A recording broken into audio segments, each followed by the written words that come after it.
Hello all.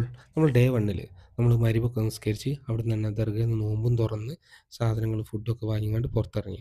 നമ്മളെ റൂമിലേക്കെത്തി. Room 350 ആണ് ഒരു സിംഗിൾ റൂമിന് പറഞ്ഞത്. നമ്മളത് സംസാരിച്ച്ങ്ങാണ്ട് 250 ആക്കി. റൂമ് അത്യാവശ്യം കുഴപ്പമില്ലാത്ത ഒരു റൂമാണ്. നമുക്ക് യാത്രക്ക് പറ്റും. 3 ആൾക്ക് കിടക്കാൻ പറ്റിയൊരു ബെഡൊക്കെ ഉണ്ട്.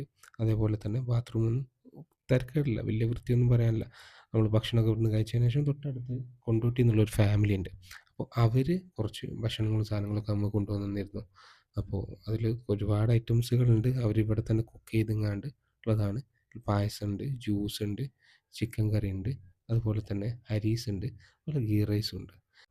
ഭക്ഷണം ഓൾറെഡി നമ്മൾ വാങ്ങിയതിനോട് നമ്മൾ ആ ഭക്ഷണം അന്നേരം കഴിച്ച് ഇത് രാത്രി കഴിക്കാൻ വേണ്ടി മാറ്റി വെച്ചതാണ്. ഇനി നേരെ ദർഗയിലേക്ക് പോവാണ്. അവിടെ ഇഷായും തറാവിയും കഴിഞ്ഞതിന് ശേഷം തിരിച്ചു വന്ന് കഴിക്കുന്നത്.